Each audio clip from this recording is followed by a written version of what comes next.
I realized I needed to reevaluate my situation and take a step back to prioritize my own well-being. Making sure that PPD sinks in real good, and Mom found my debit card for my account she doesn't know about. The card was hidden. She asked me about it and I said, yeah, I moved my school account there. I'm hoping that having an account for a while will help me get a credit card, that's what friend did. But I think my mother discovered a hidden debit card in my possession that she wasn't aware of. She had discovered the card, which I had carefully concealed.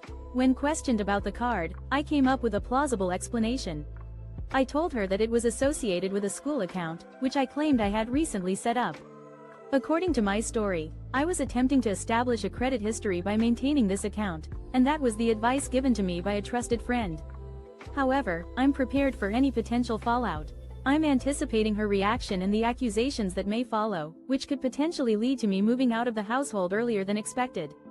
VA lawyer sent an invoice for $0 and then added the cost of postage to the invoice. My lawyer sent me an invoice for $0 as all my fees were covered already, but then added the price of a postage stamp to the invoice.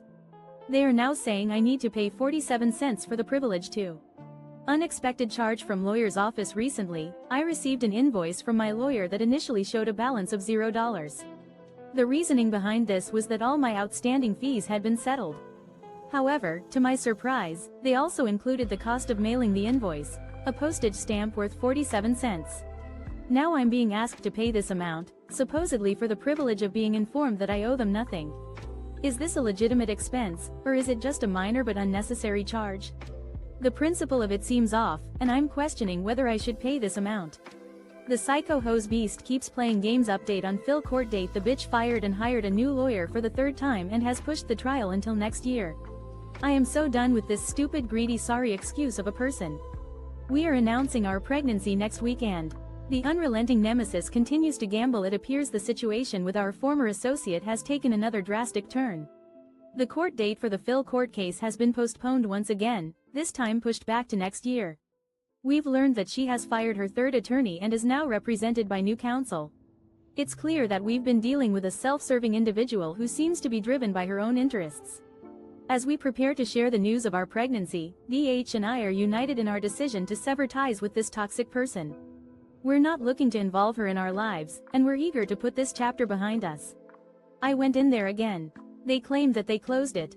Today I found out that they didn't close it after all and are still taking out overdraft fees for someone else. Account mishap unresolved. My ordeal with a bank in Florida continues. Initially, they linked my account to someone else's without my consent, then failed to resolve the issue. When I visited the branch again, they assured me they had severed the connection, but it appears they were mistaken. As it turns out, my account is still active, and the bank is charging overdraft fees against someone else's account. I had previously lodged formal complaints about their mishandling of my account, and in response, they've made a veiled threat to take me to court. It seems I'll need to seek the help of a lawyer to rectify this situation. My company in CA has an unwritten policy and I'm not sure if it's legal. I work for a quick lube company and they have this weird policy that's not company-wide. This is just for the area that I am in. At the end of the day, if the amount of cars we serviced end on a 9x. An unspoken workplace rule raises concerns. I'm employed by a quick lube company in California, where a peculiar, non-universal policy seems to be in place. It affects only my specific work location, and its legitimacy is uncertain. According to this informal policy, when the total number of vehicles serviced at the end of the day ends in 9, employees are required to stay for an extra 30 minutes beyond their scheduled departure time. If this condition isn't met, workers risk being reprimanded or documented, which has left me questioning whether this practice is compliant with state or federal labor laws. Edit TLDR update. Yesterday I saved a child life in depression. Yesterday a child in my class collapsed and needed CPR. All my life I've struggled with major depression and yesterday I saved that child's life. I've always wanted to delete myself, but after yesterday I know why I'm here. If I do. A shift in perspective. Yesterday, I witnessed a turning point in my life as a classmate of mine fell ill and required CPR. The experience served as a poignant reminder of my own struggles with major depression, which have long been a constant companion. Despite feeling overwhelmed and hopeless, I've often considered abandoning my life, feeling like a burden to those around me.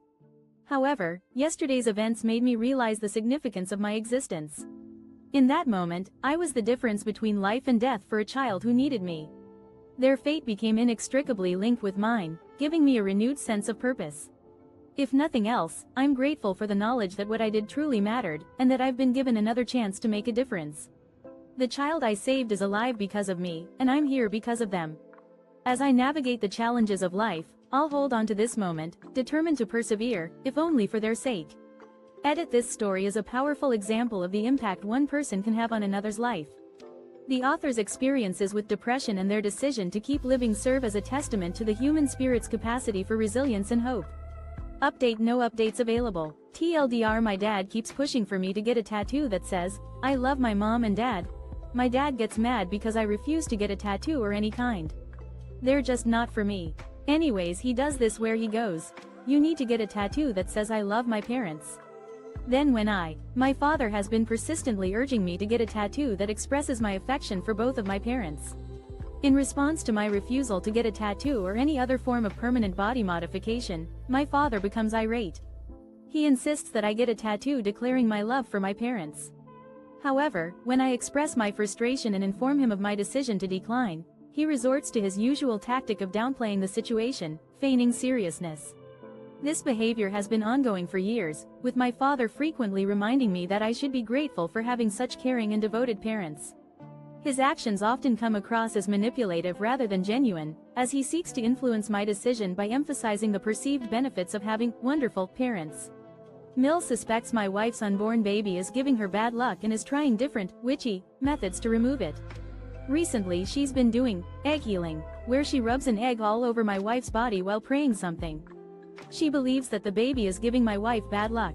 A close family member has expressed the belief that my wife's unborn child is somehow affecting her fortune and well-being. In an attempt to reverse this perceived negative influence, she has been employing a series of unconventional practices, which she associates with the realm of folk magic. One such method, known as egg healing, involves gently massaging an egg over my wife's body while reciting prayers. This ritualistic practice is rooted in the notion that the unborn child is responsible for my wife's recent decline in motivation and sales performance, particularly in their shared business of baking cakes. Since becoming pregnant, my wife has experienced a noticeable decrease in sales, a downturn she attributes to the baby's alleged impact on her productivity and business acumen. Please note that the original story was presented in a neutral tone, and the rewritten version maintains the same objectivity. However, due to the sensitive nature of the topic, it's essential to approach these kinds of situations with empathy and understanding. Update: to provide context for the situation, it's possible that the family member's concerns may stem from their own cultural or personal experiences. A constructive conversation with the family member may help to clarify their motivations and potentially find a resolution.